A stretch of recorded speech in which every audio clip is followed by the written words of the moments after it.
Okay,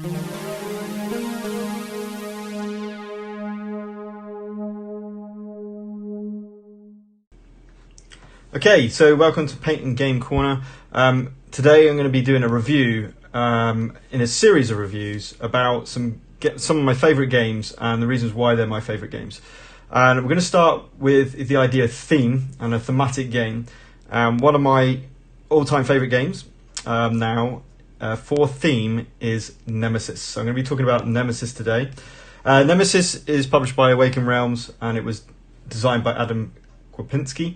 And it really kick-started Awaken Realms. I remember kick-starting this back in the day, and it was such a buzz about the campaign. Now, since then, it's now come in retail.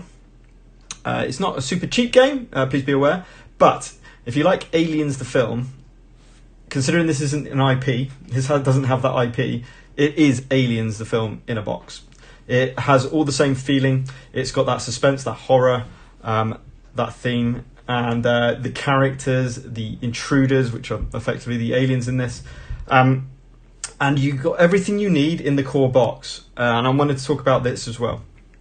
So I'll come to that in my kind of final thoughts in the review, which will cover this thing, which was the stretch goals.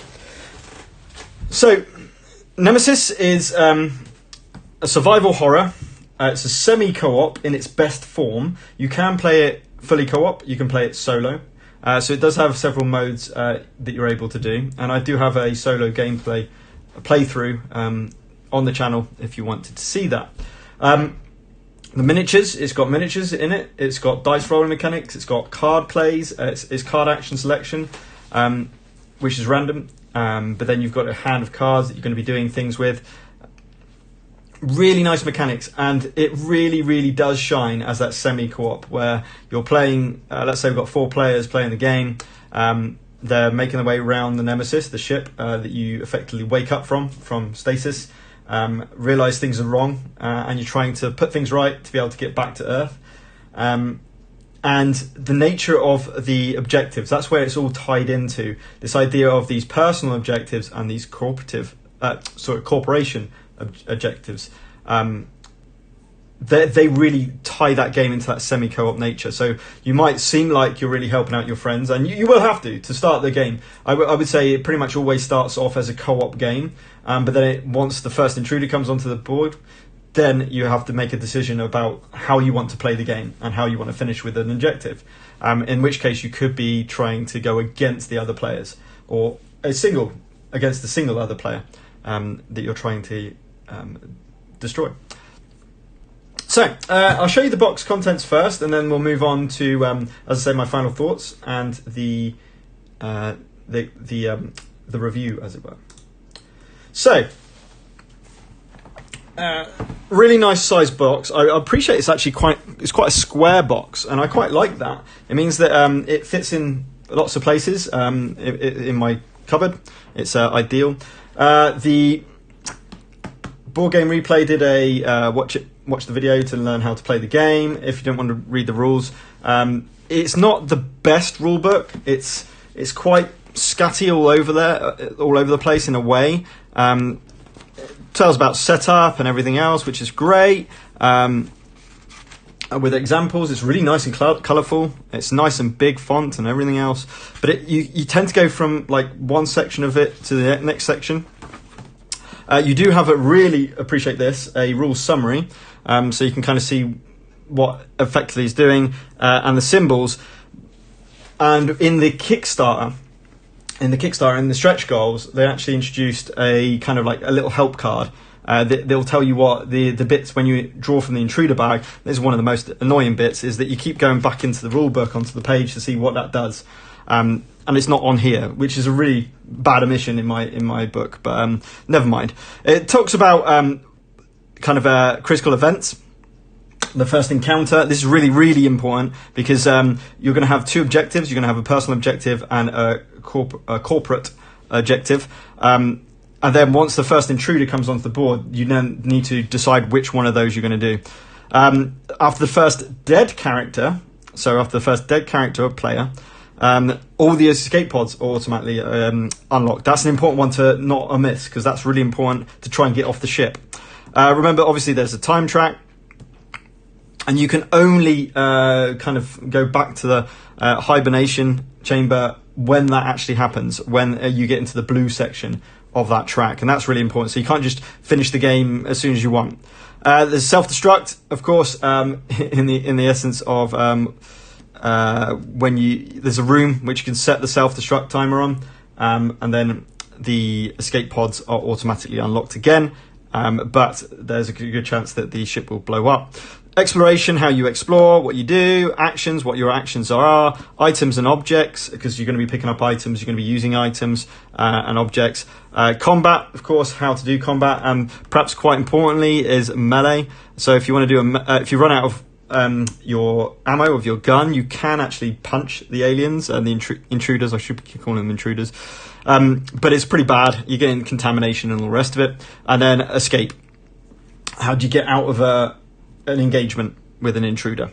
And then an intruder attack and how that works. So a really nice part to the rule book there on the back.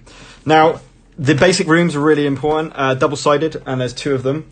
So you got basic rooms 1 and basic rooms 2, and additional rooms 2, and the special rooms. Tells you everything you need to know about them. In general, 2 card action. So you do your actions by spending cards in this game and discarding them. Pretty much all of them are 2 card actions. In fact, yeah, pretty much all of them. And then, obviously, your engines, your cockpit, and the hibernatorium, where you can go to sleep. Now, I've played this game quite a few times, and I've been really impressed with the quality of the cardboard in the board. And you can see here we've got a slight bit of edging that's going on, but it's still really solid. I mean, I do try and look after it, but it's a beautiful. But I love the board. It's a really dark finish, and you'll see it in a minute when I've got the board set up. But we're going to go through the contents first of all. So you got your intruder board, of course, that you're going to place on. It's got quite a big footprint, the board, when it's all set up. So that's something to bear in mind. And each character is going to be having one of these. As you can see, it's about the size of my hand. And then you're going to be putting cards on the left, right, down at the bottom of them. And you're going to be putting your storing your cards at the top as well. So, yeah, there's a fair amount of space that this game does take up. Now, moving on. So in the core game, you get Scout, Pilot, Mechanic, Soldier, Scientist, and Captain. So in the core game, you get these 6 players that you can choose from. It only plays up to 5, but you can have a choice of 6 players, and it works. It's a player draft, so you actually draft your characters in the game. Really appreciate the lids for all layers, for the 2 layers, to keep everything kind of in the box and not rattling around. Really nice touch, embossed as well with the Nemesis name here as well, which is quite cool. And then we've got the main thing. So this is going to be really key. When you get contaminated cards and you're able to scan them, you use this, and it uses this kind of red look to find out what if you're infected or not. You've got noise tokens, so we've got acrylic tokens for the noise. Really, they look really nice on the board, and you'll see those in a bit. You've got malfunctioning fire tokens. You've got the dice, of course. You've got your intruder bag, which you're going to draw your intruders from. And effectively, it'll tell you. Remember, it's at the back of the rule book if you're not sure, or it's also on the. If I bring it out, it's on the intruder board itself down here. So you can see this is a lava. Then they'll have numbers on the back, and this is their ambush attack.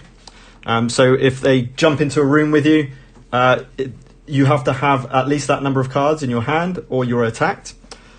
Obviously, the stronger the enemy, the more damage and the more likely it is to attack you. You've got coloured bases to match the player boards. Of course, you've got tracker markers for wounds and ammo. You've got these little clear plastic beads, or glass beads, I should say, that are used to track the timer and everything else. You've got egg tokens as well, and I believe if you went for the Kickstarter version to get all the extra stuff, you could have got those as miniatures. You got lava, so you got miniatures for all of the different types of intruders. You got adults, and these I've obviously painted these up, just real basic paint jobs on these using contrast black. You got creepers, which are kind of like young adults, is the best way to think of it. And then you got your characters, which again have been painted for myself. So the scout, pilot, you got the scientist, soldier, got the mechanic, and you got the captain. So I've just used the colour schemes from effectively the card art. You've also got tokens for the engines. This is going to be a really important mechanic of the game, where at the start of the game you will randomly shuffle these up and place them down on the board. Then the status of the engine will be whatever's on the back of this. Now, when you go and look at the engines, you can do it as an action to look at the engines, and then you'll say, oh, it's damaged. Then it's all secret information. So whoever goes and looks at the engines will secretly look at this top one and not show anyone else. Then you can have discussions. You can tell them, yeah, it's damaged, or you can lie and say it's working if you're trying to sabotage the ship or whatever it might be. But a really nice mechanic, a nice easy mechanic where you've just literally got these two moving around. Now, obviously, you can see here that this one's got a little bit of wear on here and this one doesn't. So yes, you can technically say that you might be able to tell the difference between them, but I don't really notice the difference. Then you got some doors which could shut behind you. You might seal off to stop the aliens coming from you straight away. You've got the exploration tokens which go on the rooms themselves, and then you've got a bunch of tokens, mostly character corpses, but if you want to show wounds or ammo, you can use these as the five ammo or 5 wound tokens as you're wounding the characters. You've then got these little card holders. The important thing with this is the player number, because some of the corporate objectives, which are the kind of the semi-co-op, so the competitive side objectives, they might say player 2's character cannot survive as your objective, in which case you need to know who's player 2 without having to ask, so then it'll be obvious who you're going for. So having those on the board facing out towards all the other players, that's why they're there. And you can keep your cards on there as well, especially if you want to hide them. So that's the first tier. Then moving on to the second tier. Again, we've got a nice embossed tray to keep everything in place. And I've sleeved the cards, as you can see, and there's loads of space to put your sleeved cards. I haven't sleeved these ones yet. Just not done it yet. That's the bottom reason. That's something I need to do. But this is what came with the stretch goals, which would have really been handy. I don't know if it's come out with the retail, possibly has. But it tells you exactly what you need to do when you draw this particular token from the intruder bag.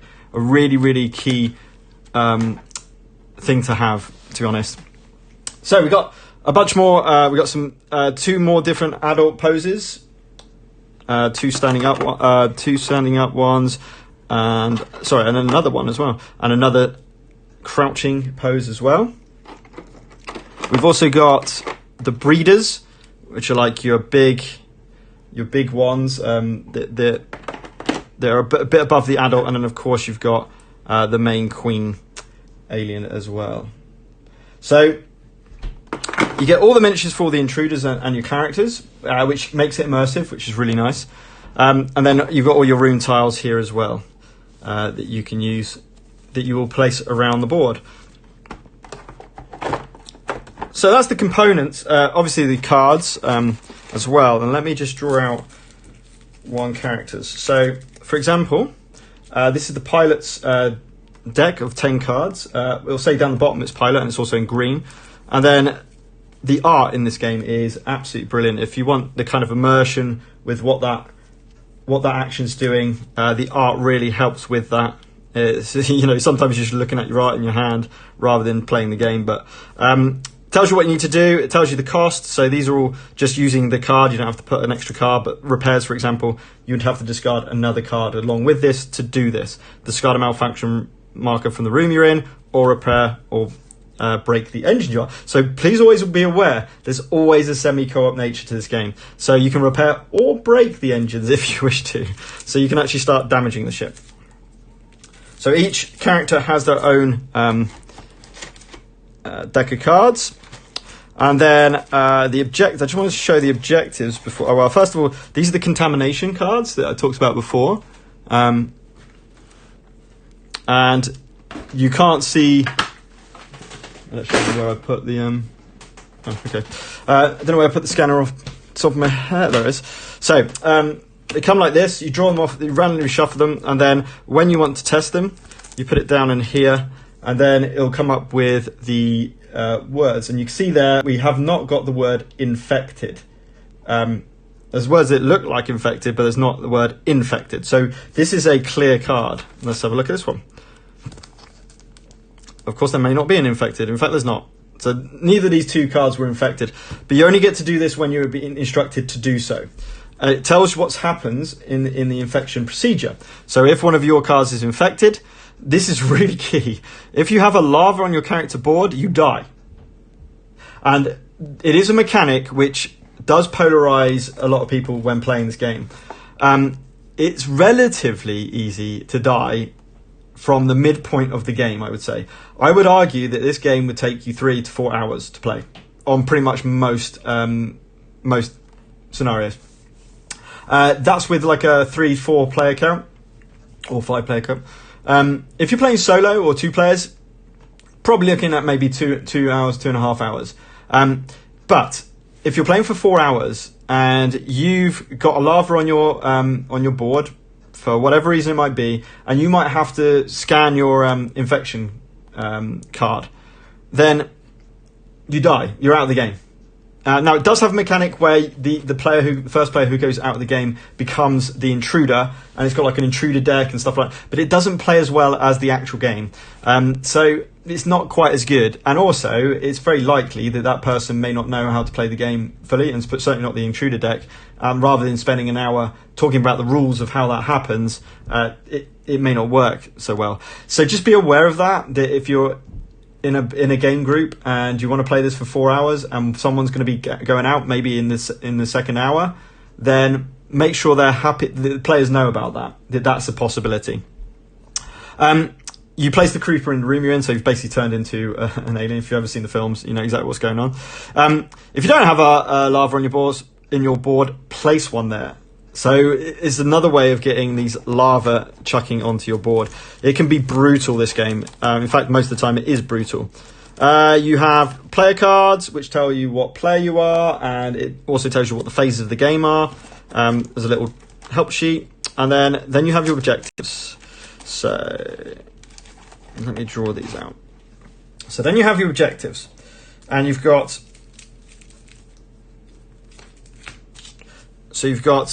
these solo or co-op objectives. So if you don't want to play with the semi-co-op nature of the game, you can do.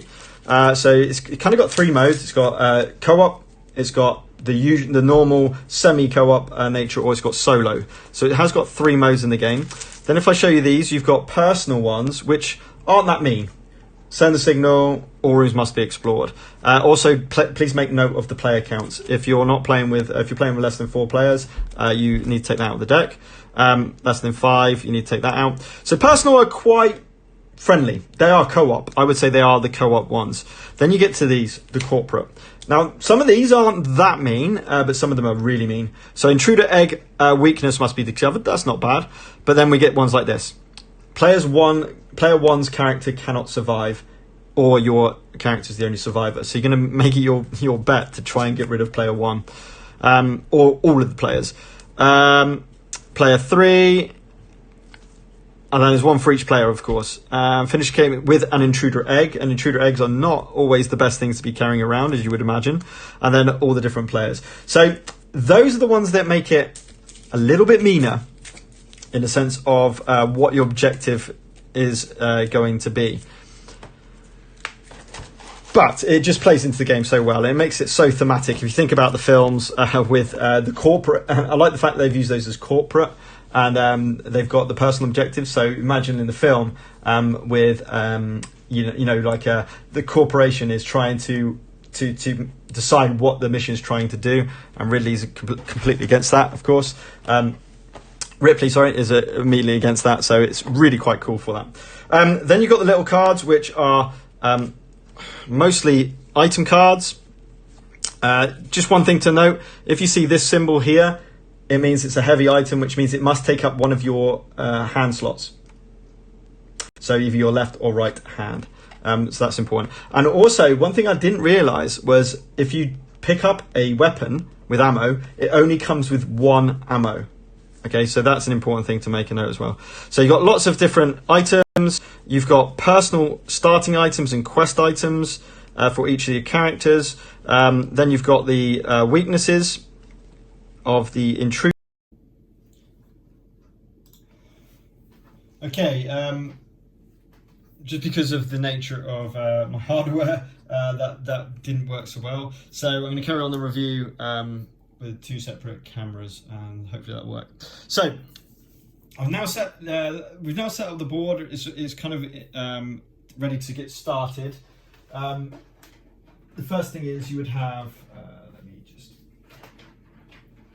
so you can kind of see, you'd have these unknown exploration tokens on all the rooms. So just first thing to point out. Okay.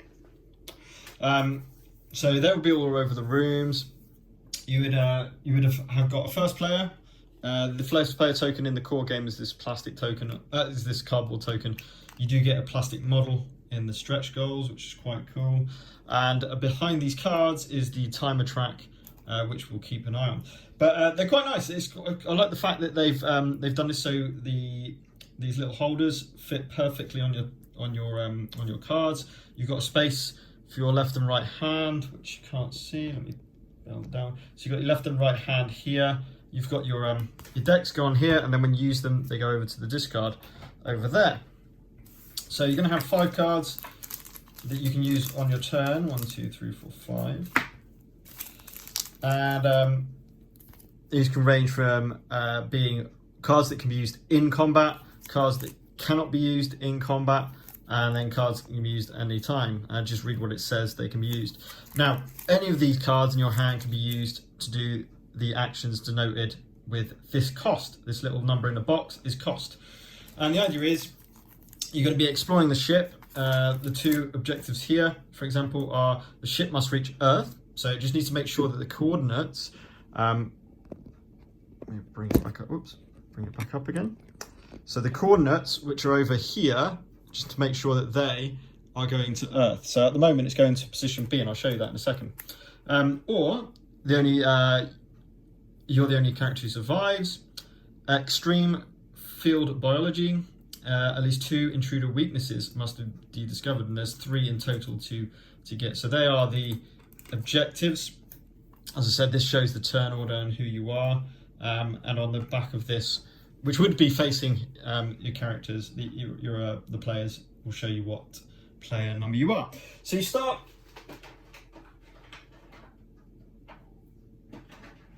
You start in the hibernatorium, in the hibernation room, and you just wake up. And you spot that someone else, one of your crew members, is dead. So if you're playing a 5-player game, whatever character is left over is the one that is effectively you find dead. With claw marks, and it seems really not up. The ship doesn't seem to be fully working, and you don't have any memory of Nemesis, the ship. So you need to go and explore. Now, if we the basic mechanics of the game, which is really nice, it's all on the player board. So as a basic action for 1 discarded card, you can do a movement, which is move to an adjacent room. You can shoot using ammo from your guns. So your starting guns, in the case of the soldier, has an assault rifle, which is an energy weapon. So you can actually get like energy charges that you can use to recharge your battery, recharge your weapon to get all your ammo back. But effectively, if you want to shoot, you have to discard any card from your hand. It doesn't even matter if it's one of these, because you're not using this for its ability, you're just using it to discard it to shoot. You discard that card, spend one of your ammo cubes, and then you roll the combat dice. And effectively, these hit anything. So you got a 1 or a 2 on the dice. So you got a 1 in 6 chance of a 1, a 1 in 6 chance of a 2 being the result. And then the other side of the dice is you got one blank side that misses anything. Then you've got 2 creeper symbols. So they will only hit creepers or lava. And then you've got an adult. 1 adult, which is anything from an adult downwards, so an adult, a creeper. But these basically what I'm trying to say is you've got a 1 in 3 chance of hitting a breeder or a queen. Okay, that changes to 50-50 when you're trying to hit an adult, and then your odds change considerably when you're trying to hit a creeper or a lava. It's basically a 1 in 6 chance of missing, so a 5 in 6 chance of hitting. So you roll one of these dice, you see what you get. If you're tracking an adult, not going to happen. That's shooting. Melee attack, as I said, you can melee attack. You can only do ever a maximum of 1 wound. So even if you roll this, you only do 1 wound. You take a contamination card. And whenever you take a contamination card, you draw random off the top. You can't see it, obviously, but that goes. That contamination card goes into your discard pile. Okay, which means that as you start to cycle through your deck, you're going to draw it to your hand, and you cannot use contamination cards, and you cannot discard contamination cards. So what you'll need to do is what's called a rest action, ideally, which every character's got one of these, which is scan all contamination cards in your hand and remove all non-infected cards. If any of the cards was infected, follow the procedure which I showed you earlier. So contamination cards will happen usually when you're attacking or getting attacked by those intruders. So you're starting to move around and everything else. Pick up a heavy object, cost 1. For a heavy object, remember what the symbol, let me show you. This symbol here, this is a heavy object symbol. So if you're picking up one of those, that costs 1. So a body, you can pick up a body, so you can effectively take it to the lab and scan it, research it, and then you will find one of the intruder weaknesses. So if I bring over the board, you've got these 3 intruder weaknesses, which you randomly select 1 to go in each. Okay, and you've got a character corpse, an intruder egg, and an intruder carcass. So the intruder eggs are found in the nest. So you can potentially go over, try and find the nest in the Nemesis, and then pick up an intruder egg, which is a heavy item, put it into your onto your board, and then take it to the lab and go and scan it, and that'd be great. Or you might have something like this. No, not that one. No, I haven't got it. You can pick up character corpses. You can pick up intruder corpses that you have defeated. We've got the intruder body or carcass token here. So whenever you kill an intruder, you put one of these in the room that you killed them in, and you can pick one of those up. Okay, or you can craft. You can trade. So you spend 1 to trade with anyone in the same area as you, or you can craft an item using these crafting symbols, which will be found, these symbols on the top of item cards. The other thing you can do is, because let's say I'm going to do a movement action. I discard a card and I move to an adjacent area. So let's say I'm moving to this area here. Okay. By moving over to this room here, the first thing you do is you flip over this because it could be a silence, which means you don't have to roll. It's not, it's a malfunction. So what would happen here is we'd see what room we've got. Let me show you. So it's first telling me that there's going to be 2 items in this room and it'll be malfunctioning. And I'm pretty sure actually with 2 players, I'd have to read the rules, but I'm pretty sure you half the number of items. in rooms, so I'm going to knock that to 1. And then you would put a malfunctioning token, which you've got 8 of, and it is really important to make sure you have got 8 of them at the start of the game. It is component limited, and it is very, very important. Then you go into the room, and now you roll the D10 intruder dice, okay? If it comes up with a number, which one this one did, it comes up with a 2, you get your noise token, and you place it into that room.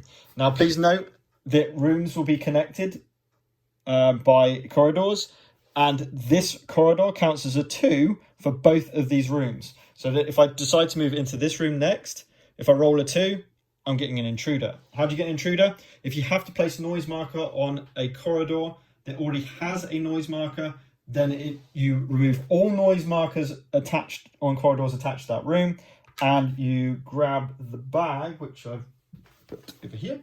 Then you grab your intruder bag, you randomly grab one of those. That's what's going to come into the room with you. Look at the back. Does it attack you?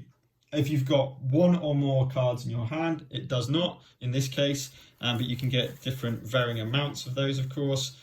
I'm going to keep drawing ones now, aren't I? There we go, 4. So for example, this adult is a 4, so it's very likely to attack you. That's a movement. Now, let's say we had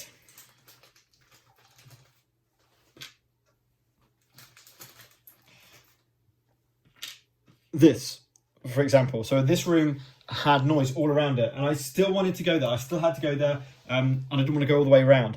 I can still move into there, and I'd have to roll the dice. Now, it is possible I get either this symbol, which is danger, or this, which is silence. Silence means you don't place noise anywhere. Danger means you put noise tokens on all connecting corridors, and any adjacent enemies will come into the room with you. If you wanted to make sure that that was going to be safe, there is, in some of the rooms, there's these technical corridors, which are anything with a little red dot on them. And then at the top left of the board is the technical corridor area. So if you ever if I rolled a 4, you don't put it here, you put it in the technical corridor, which means that that's connected to all of those technical corridors. If you're doing a careful movement, so let's say we've got this situation, and I still want to go into this room, I can discard 2 cards and move the careful movement. Careful movement means I get to place the noise on any corridor I want, okay? So it's a way of trying to silent movement, basically, of what you imagine. Okay, so that's getting around and movement. Then let's say you rolled one. Let's roll the dice. Say I moved into there now, or I have to roll the dice, and I get a 2. Therefore, I would have to put a noise token on the 2, so that triggers. So we take away all of those noise tokens attached to that room, and then we spawn an intruder. So we grab a random one of these, and it's a lava with 1. I've got 2 cards in my hand, so I don't get attacked this time. I grab the lava intruder, put them in the room with me, and the best thing to do is keep these tokens in hand, because you'll need them so you know what's kind of going on. So I just put them on the board, normally nearby. So we've now got this intruder. Now, normally if you try, you can try and escape from here. So I can just try and move again. I will get an attack from the lava, and lavas are not good. They literally just jump on you. So they're pretty easy just to kill. So I could spend 1 card to do a shoot action. I'm going to spend 1 of my cubes. I'm going to roll this, and I've basically got a 5 and 6 chance to destroy it. I do. This is a creeper. A lava is weaker than a creeper. This die is taken from the board, and you put an intruder. All intruders, lavas, creepers, adults, queens, they all count as intruder carcasses. Then I can potentially spend my last card to pick this up. Let's say I wanted to study it, to find the intruder weakness. So therefore I put it on my right hand, for example, to show that I'm carrying that as well. And that can be an example. Now, what you actually do in your turn, I cheated there slightly, is that you would do 2 things, up to 2 actions. Sorry, you do 2 actions. So it says it here. Make sure you got 5 cards in your hand at the start of the turn. Move first player token, perform your actions. 2 actions in each player's round until they've all passed. So you have to do 2 things, and then it goes on to player 2. They do 2 things. Then it goes to you, and you do 2 things until you decide to pass. And you can pass at any point. Just note that any cards you got left in your hand are kind of your defense, because remember, when you draw that token, when you draw this token, the number on the back is if they attack you or not. And if you've got you've got less cards than the number that's shown on the token, you will get attacked. So the cards in your hand are kind of defense, or maybe you're planning for the next turn to go and fix engines and you need more cards. So you might want to keep a card in your hand, whatever it might be. Another really important point, if you want to move into an area that already contains a figure, is the best way to think of it, either a character or an intruder, you do so without rolling the noise dice. So it's quite good, especially in like a 4-player game or a 5-player game, to kind of go around in pairs in a way, because it means you're making a lot less noise around the ship. If, for example, let's go back to this. What we should have done, as soon as this intruder is spawned, we therefore have to look at our 2 in secret, look at our 2 objectives, and decide on which one we're going to do. And then choose that one, and then you discard the other one. Okay? So each player has then got their actual objective that they're going to try and win the game with. You do have to survive, and if you're not, a couple of things about surviving. Let's talk about the engines and the cockpit before I move on to that. So cockpit, this is the destination. So it starts on B, or whatever that might be, and there's several coordinate cards which have been mixed up. You've got Earth, Mars, Venus, and deep space as your 4 options that you can go to. At the moment, we're going to Mars because of this one. So the soldier player needs to get to Earth. And to be honest, most objectives require you to go to Earth. That's kind of like the said thing to go to. Okay, so we need to change that to C. Now, with this idea, and again, if you're ever stuck on any particular part, you go to this cheat sheet for the rooms, and you see the cockpit. Now, it costs 2 cards to check coordinates or set the destination. So that's really, really quite important. Whereas engines, for example, you spend 2 cards to check the engine and then repair it or break it. So you can, as one action, you're kind of like, you're doing both of those. But although saying that, you need to spend cards. So do an action, you need to spend the repair action to repair the engine. So really important one here, which is sometimes missed, is that it costs 2 cards and an action to just check the coordinates, and then it costs 2 cards and another action to set the destination. You can't do both at the same time. So if the soldier was in here, over in the cockpit, they can spend 2 cards and they would look at the coordinate card in secret, look to see where B was, and put it back. They can discuss that openly with the other players. If you want to make it really thematic, although you just imagine you would have comms, so all the players would have comms, so they can speak to each other across the ship. Or you could say that you don't have comms and you can only converse with other players that are in the same room as you. So that is a house rule you could do to make it a little bit more immersive, a bit more thematic. But either way, that's what you would decide. And then let's say I wanted to change that to C, I would need 2 more cards and another action to do that. Engines, same idea. Once you're over there, into one of the engine rooms, you would spend 2 cards. You would secretly pick these up, and you'd have a little look. And you have a little look. See, it's damaged. You might discuss that with people and say, well, engine 1's broken. And in essence, for the ship to work, so when it hyper jumps, when you're hopefully at the end of the game, 2 of the engines have to be working or the ship's destroyed. So you can say that this one's destroyed. You might want to look at engine 2 and 3 and see if we need to fix it. I can't fix it at the moment, but I might be able to fix it next turn. So you might wait another turn, then try and fix the engines. So that's engines and cockpit, 2 really important ones. And the last thing is the escape pods. So the escape pods have got space for two characters. Okay, each one has space for 2 characters. As I said, the only way they're unlocked is if one of the players' characters dies for one reason or another. They're automatically unlocked. Okay, so you just flip them over. Or if someone sets the self-destruction timer, and then this is on its way, and then when it gets to 3, so they've set when it gets to 3, they automatically open again. So it's a way of trying to run off the ship rather than sleeping and then getting destroyed by the ship. Okay, so they can get unlocked. You have to find the rooms to get into them. So some examples of some rooms: nests, fire control system. By the way, all the room 1s will be on there. All room 1s are on there. These will be random. So room 2 tiles, which are in the baseboard, are the 5 that are surrounding the Hybertorium. Now, here we go. This is evacuation section A. So to get to this escape pod, I have to go through this room. To do it, try and enter an escape pod. It's not as easy as you would imagine. You don't just walk into it. Effectively, to either go to sleep or to enter an evacuation pod, you need to roll the noise dice.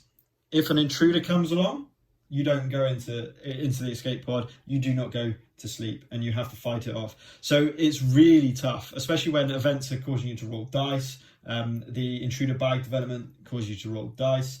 The noise dice. You're going to be rolling this thing a lot, and it just adds to the suspense and how hard it is this game can be. But if you are successful in here, you spent 2 cards, you roll the noise dice, you don't get an intruder, you can then move into here. At the end of the turn, so when all the players have finished their turn, and so have the aliens, that jettisons, and you are now escaped on the escape pod. So you take it away from the board, and no one else can go on there. But obviously, if you want to kind of cooperatively go off together, you can do. There's space for 2 characters in there. Just be aware, and again, really seeped in theme this, that if you're infected, and this is certainly a little bit of added flavour you can put to the game. If one of you is infected, you effectively get a chest burster, and at the end of the game this is, and then you're both killed. So you don't actually win the game. So that's quite a nice little extra you can put on there. But effectively, you can take 2 people and they can escape in the escape pod. Now, this would be a bit of a problem if the ship was blowing up and not reaching Earth, and there was 2 people surviving. You would not win with that objective. So in this game, you can have multiple winners. It's not just one person winning necessarily. You can have multiple winners, and it doesn't. It depends on who meets their objectives or who doesn't. So yeah, you're exploring the ship. You're trying to hit your objective. You are helping your comrades at trying to meet their objectives as well. And you can talk about everything in this game, and you don't have to be completely honest. And I think that's what makes this game really fun, is that you never know if your allies are actually your allies and are actually in the game to try and help you win, or if they're trying to do you over. And as you go through the different rooms, there's like an evacuation chamber, which is just fun. Emergency room, surgery, where you can effectively heal your wounds and get rid of lava. Evacuation section B. Comms room to send a signal. Generator. So the generator, which is a room 1. 2, to initiate the self-destruct sequence. So that's how you can set the self-destruct sequence. And even in a co-op game, you might want to do that as you come up towards the end of the game, and you really want to get the escape pods open. And you don't want someone to die, and you can't find the hatch control system because it's not on the board. This one is. I've just noticed it here. So in this case, randomly, this hatch control system which is lock or unlock on one escape pod. So you can actually do it as an action with that room, but it might possibly not be there. It may not be there for the game. So in which case, you might want to blow up the ship. That will destroy the queen, which would be awesome. But that's one way of doing it. So yeah, there's lots of different rooms. It can do different things. There's the lab, so you can analyze an object. So if you picked up this intruder corpse and you want to analyze it, you would go into that room, analyze this object, put it down on there, and then spend 2 cards, and then you look at the this is intruder corpse. You look at the intruder corpse intruder weakness, and it says the way of fighting: if an adult intruder attacks you with a bite, it deals a light instead of a serious wound. So how do you die in this game? You take wounds, and it kind of says it on here. So you got two light wounds. After you take your 3rd light wound, that equates to a serious wound card. Okay, and you can take 3 serious wounds, and then any light or serious wound you take after that is death. Okay, and they affect basically different parts of the body. They might bleeding the actual body, arms, melted hands, legs, and I think that's it. So yeah, and they'll do things. So legs, obviously, your movement from now on, the cost of your escape movement action. So not just movement, not talking about movement action, just to escape from intruders. It costs 2 cards. Bleeding each time you pass in the player phase, your character suffers a light wound. And you can get items. There's green, yellow, and red items. Green are kind of mostly healing. So you can get bandages and stuff like that, which dress these wounds. So when you get a serious wound, you have it face up. If you dress that serious wound, you put it face down. You still have a serious wound, but it doesn't have an effect on you. So yeah, that's really important to have a note of. But yeah, intruder attacks. If an intruder attacks you, you draw a random card. You don't look at this. This is intruder health. So when you're hitting an intruder, you draw a card, see how much health it has. The reason why I didn't bother with the lava is because the lava only ever has 1 hit point. But anything else will have a certain amount of health linked to whatever it says in the top left. So that will change every time you attack it. Then it shows which types of intruders will do this attack. In this case, it's an adult, breeder, or queen. And check the intruder board to see which ones are which, what it is, and then it suffers 2 light wounds and gets 1 contamination card. This one is a bite, so like the one we just talked about, which was on... We saw that. Oh yeah, the intruder weakness card. So the intruder weakness card said that instead of they suffer 1 serious wound, they only get a light wound. But look, this is how easy it is to die in this game. Adult, breeder, or queen. If they draw this card, if you have 2 serious wounds, you die. You can't do anything about it. You can't react against it. You just die. If not, you suffer a serious wound, which takes you to the max 3. So you're very likely to die once you got that. So you're going to be getting serious wounds from attacks. Scratch, 1 light wound and 1 contamination card. Remember, light wounds stacked together to give you another serious wound. This is brutal. I'm going to tell you now, if you don't like harsh games that can literally just kill you really quite quickly, it might seem like as you're moving around the ship, things go really well. You're not making loads of noise. There's not tons of noise on the board. There's no intruders. You're getting through all the rooms. You might be finding some items and things like that. But then it will hit. It will start to hit because you're going to be drawing. Not only are you going to be making noise around the ship, you're going to be drawing an event card at the end of each turn.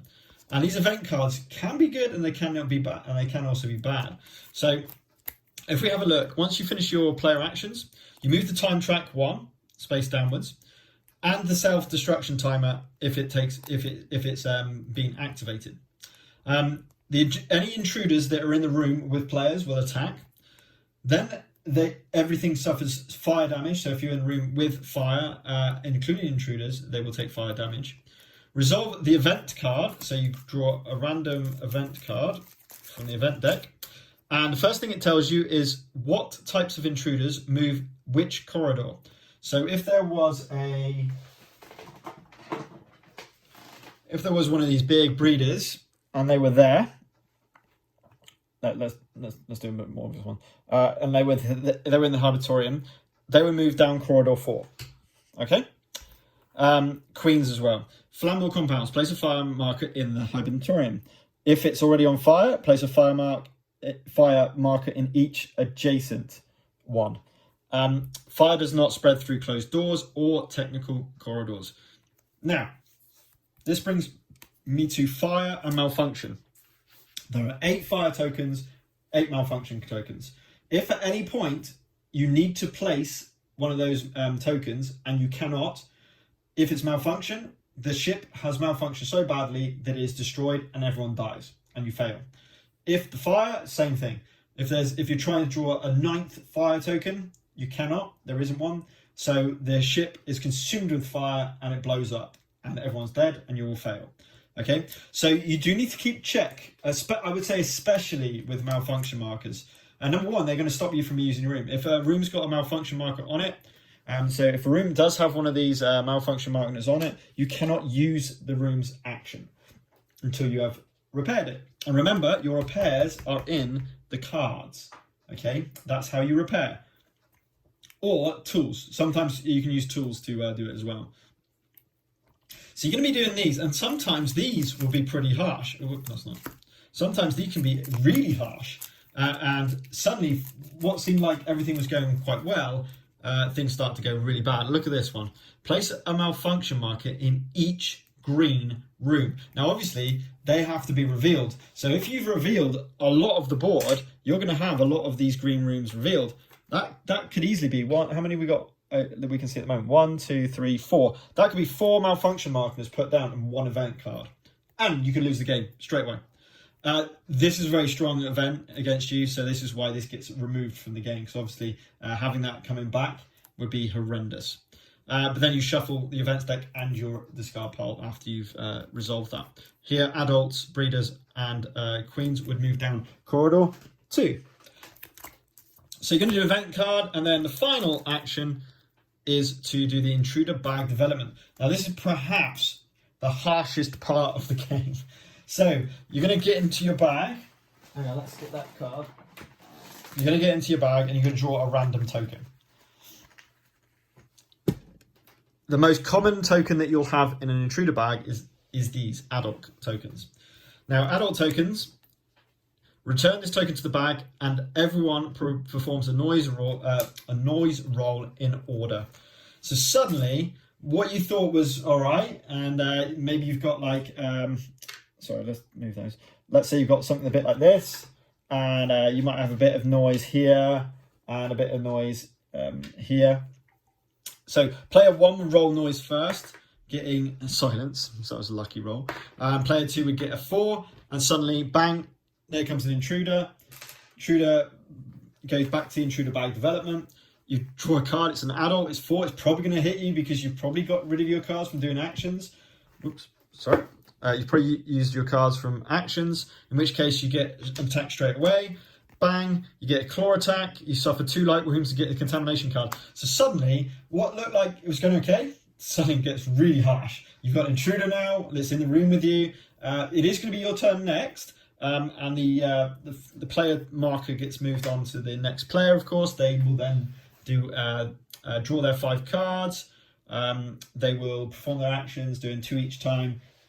Train maybe to shoot, kill the intruder, whatever it might be, escape from the intruder, whatever it might be, while you're going through. The only other thing to mention is here, only when it gets to turn to the time tracker of 8 or lower can you actually go to sleep in the Hybertorium. Again, it's just like getting into an escape pod. You roll a noise dice, spend 2 cards, you spend a noise 2 cards, you roll the noise dice, and as long as you don't get an intruder, you can go into the Hybertorium and you go sleep. That's it then. You're stuck there, no matter what happens in the game from then on. So someone, let's say the scout goes into Hybertorium, is successful, goes to sleep. Then the soldier might go, well, actually, I need to make sure they're dead. So therefore, he goes over to the generator, sets the self-destruction timer, heads over to escape pod, flies off, and the ship's blown up. They win by meeting their objective, and they've won. So that can definitely happen. It's quite rare that happens, to be honest. Or once every player has either gone to sleep in the Hybertorium or escaped through an escape pod, in other words, not active anymore on the map, you could therefore finish the game and roll the end end section, the end procedure. And effectively, the end procedure is you could have contamination cards in your hand, in your deck, at the end of the game, and some of those could be infected. Now, unfortunately, it doesn't tell you how to do that on here, which is a real shame. But in the, and it's got about like the game modes here. It's got an alternative side to the board, which has got two different types of technical corridor. These are your room sheets, items. You see, it's all a bit weird. Character death. So this is all about the intruder, combat and wounds, movement and exploration, basic actions. I just wanted to bring up these. So it talks about this idea of players' characters cannot survive those corporate objectives. Only survivor, sending the signal, master reach Earth and Mars, discover weakness, destroy the nest. So there are different objective things you could have. And here we go. And then you want to go towards the middle of the rule book to find out what happens at the end of the game and how do we win. So you need to fulfill your objective and survive. That's kind of key, okay? At the end of the game, so as I said, if you've all gone to if you've gone to sleep or escaped, you can immediately drop that down to the ship jumping into hyperspace, and then effectively anyone not asleep. The rule is anything on the board that's not asleep gets killed. You basically get splattered against the wall. So this breeder would be killed. If there's a queen on the ship, it would be killed, and you might meet your objective at that point. And obviously a self-destruction timer, if ever the self-destruction timer also gets to 0, then that will trigger the end game. Obviously anyone on the ship, no matter if they're asleep in the Hypertorium, gets killed at that point. Then you check the engines. So you flip that top one, and then you see which engines are working, which ones are not, and if you've done it honestly, then let's say it is working. So let's say it was like this, and we got 1 damaged and 2 working. That meets the objectives that the engines are fine.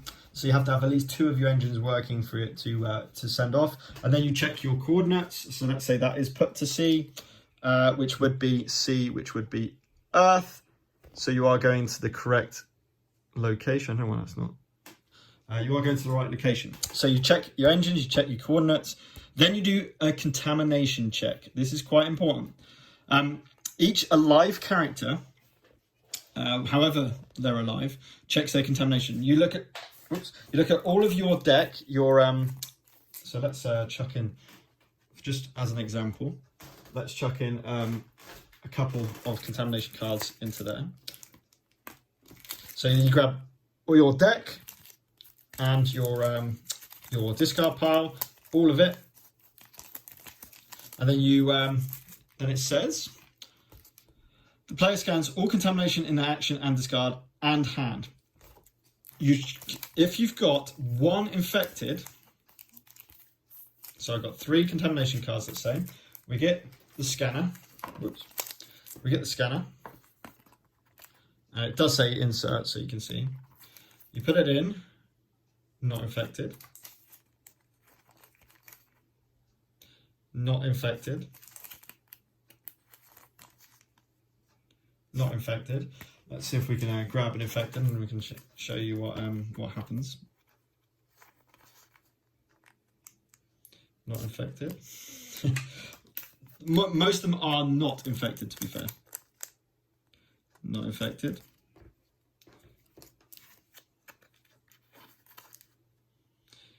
Okay, let's just pretend this one was infected, okay? So therefore, one of those is infected, and we've got all of those. Then it says you shuffle all their cards back in to create a new deck. So you grab your deck and your contamination cards, shuffle that up thoroughly, and then you're going to draw the top 4 cards from the deck. If it's a contamination card, no matter if it's infected or not, you die. If it's not, you survive. Surviving, dead. Surviving, dead. So in this case, I mean, to be fair, 3 contamination cards is a 3 in 13 chance of well, you're drawing it on the first draw, and you got 4 of those. So it's actually quite a good chance there. It's going to be pretty bad for you in terms of contamination cards. But that's the way that works. So it does depend if you're infected. So you might have met your objective. You might have got all the engines right. You might have got the coordinates right. Everything seems to be fine. And then you realise you've got an infected card on you, and then you die at the end. Make sure your objective is met, of course. That's important. And then, therefore, you have won.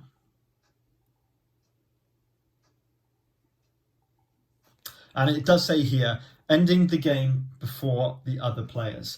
If any character uses escape pod, hibernates, or dies, then they can no longer actively participate in the game and can only spectate. So that is something to bear in mind. As I said earlier in the video, it can be pretty bad when you just sat there for 2 hours. If they got something else to do, great. If they want to use the intruder deck when they die, great. But then make sure they know how to use it before that happens, or else that can really stagnate the game. But in terms of theme, and I want to come to my final thoughts now, really. In terms of theme, Nemesis is absolutely fantastic. If you like a kind of survival horror and alien, like in Aliens the film, then this is a real game to look out for. You just need the core box. I've got the stretch goals here, and the great thing about the stretch goals, so this was just from the core pledge, you get another species of alien which work on kind of a mental attacks rather than physical. So they start to make you go insane, and the more insane you go, the more dangerous and more harder the intruders become. So that's quite cool. You also get a new Aftermath, which is an expansion which plays after you play a full game of Nemesis. So you play a full game of Nemesis, and then you play the Aftermath section, which is another ship coming in to see what's happening, which is quite cool. It is quite a cool mechanic because you leave the state of the board exactly as it is you left it at the end of the game. And then you carry on playing with these new characters. And you've got a bunch of new characters in this set, so let's make some room and then I can show you what these are. So, but you don't need it. You really don't need it. This game shines as the core box. All you need is the core box, and you will have an amazing time. You'll get the full experience of Nemesis, the full thematic experience of Nemesis. And trust me, you will not be disappointed. I've played it solo. As I said, I've got a video on the channel. And it is good. It is good solo, but it really does shine as that semi-co-op, I would say, with 4 players at least. It does make it a little bit longer. So here's a little bit about Void Seekers and how that works, and about Aftermath. This is the secondary ship that comes in and docks with the Nemesis. You got the intruder board, which is the Void Seekers, Feseeders, which is exactly the same. They've got there's no lava, but still. And then you've got effectively five new characters, and you can replace these in the core game. So if you just play the normal game, you would replace them with the same coloured character. So the convict would replace the soldier, for example, the android, the pilot, the bounty hunter, the scout, the psychologist, the scientist, and the CEO, the captain. So just be aware of that. It comes with all miniatures, cards, and everything else, as you would expect to play the game. But it also comes with some new rooms. There's a really cool one, which is turret room. So you get kind of these turrets, and depending on the randomness of the tokens, they could have different priority targets. So they could be attacking the players, humans. They might be attacking the intruders. They might be attacking anything. So that's quite an awesome mechanic in the game. And the Void Seeders are pretty cool as miniatures. The miniatures are great in this game. I haven't painted any of this up, by the way. But here's the first player token. which I really need to paint up because it's so cool. But you know, it's typical Kickstarter stretch goal stuff. Not necessary to really play the game, but quite nice little extras to show appreciation. So you do not need it. I can't stress that enough. You do not need the expansion. It also comes with a little bit of a campaign, a story campaign, Untold Stories. I played it through. It was quite good. It's quite cool. It's like a comic as you play through it. It's quite nice. It's quite nice, but it just doesn't compare to the actual game. So you know, why would you play that when you can play the actual game, which is better, in my opinion. So yeah, the stretch goals, I wouldn't say you need them. You can also get, there was more. There was Clonographs, which was another species of alien intruder. You've also got kind of doors and stuff. I can't remember what to call it. Like assets pack, I suppose, miniatures. So you get like the corpses, which are all miniatures, doors and stuff like that, just to make it a bit more bling. I've also seen on social media some crazy stuff. People have like made 3D boards, the actual ship, with all LED lighting and everything. And I can kind of understand it because the game itself, the mechanics and everything in the game is really thematic. It's dripping in theme. So to make like a 3D board with sounds and lights, I mean, that would be absolute epic. It would be amazing. So I can kind of see why people have done that for this particular game. But if that's something that you like, I would say, especially if you like a semi-co-op natured game, I think that's quite important. A bit like Dead of Winter, where you're not really sure if there is an intruder, you're not sure if there's a traitor, but there certainly could be. And you got a little bit of control in that. Remember, when the first intruder entered the board, you choose one of your two objectives. You could go mean, or you could go very co-op. And you don't tell anyone that. That is secret information, and you keep that secret throughout the game. But you know, you can discuss it, you can bluff it, and it, you know, sometimes it's quite easy to spot people if they're trying to take someone out, because you go, why would you do that? Why would you activate that room? Why would you do that move? And then you start. Then it will put seeds of doubt. But people could be just doing it for a different reason. And then suddenly you've got that kind of talk around the table about, I don't think I would trust it. It makes it really fun. And to be honest, it makes a hard game even harder. That's the only thing I would say. You are probably going to lose a lot more times than you're going to win in this game. It's really, really tough as a game in nature. And as I said, it's like it starts off, it's nice, it's not going too bad, things going well, you're working together, fixing the engines, setting the coordinates. Of course, someone may have changed those coordinates and just tell you that they're going to Earth where they've set it to go somewhere else. Same with the engines. And I love that. It's the idea that, you know, it's secret information, and are those people being truthful? Are they with me? Are they with me? Or are they not? And as you move through the ship, trying to meet your objectives and everything else, absolutely fantastic game. I highly recommend it. It takes a little bit to kind of to set up. I wouldn't say a horrendous amount of time. It takes a little bit of time to set up and tear down. It takes a big amount of space. It takes up a lot of space. It's quite a big board for the ship, but also you've got your player boards, you've got the intruder board, you've got a myriad of decks of cards, you've got tons of tokens, you've got all the miniatures as well. So it's got a big footprint, but that just adds to its immersion, I would say, as part of a game. So this is one of my favourite Nemesis, just the core, not the expansion.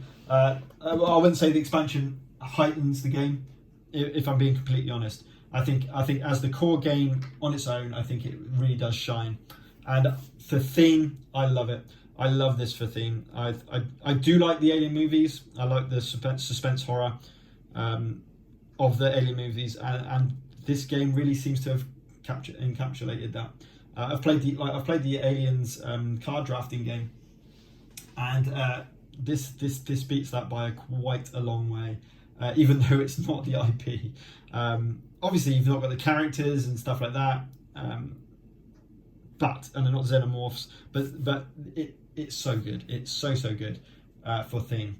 But as I said, it's got to be for the right game group. If you got people that like semi-co-op nature games, yes, you can play this co-op. I will stress that again. You can play it solo. You can play it fully co-op, and it's still a great game. It still has that theme, still has that suspense and that thrill, but it just doesn't shine as well as that semi-co-op nature of the game, the way it was meant to be played.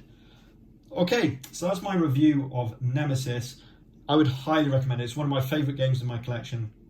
I've painted all the core set, which just helps to that immersion. That's another thing is, do you like painting?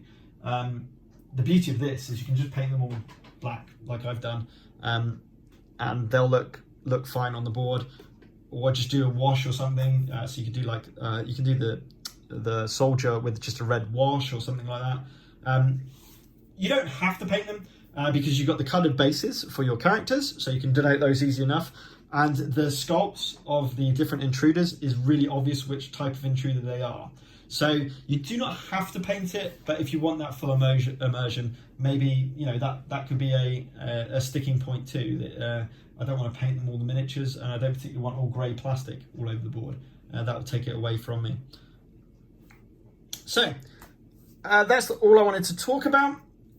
It's quite a long video, quite a long review, but I wanted to talk about how you played it, the kind of the mechanics of the game, and tie that all in together with this idea of theme, the dripping, how much it's dripping in theme of Aliens, and that suspense, that horror, that on the knife edge, certainly past the halfway point of the game.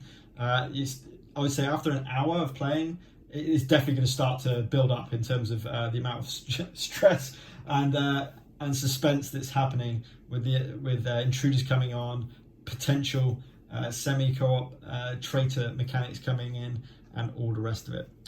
Okay, well, thanks for watching, and I will continue to do some review series linked to specific types of games. So Nemesis is my joint favourite theme game.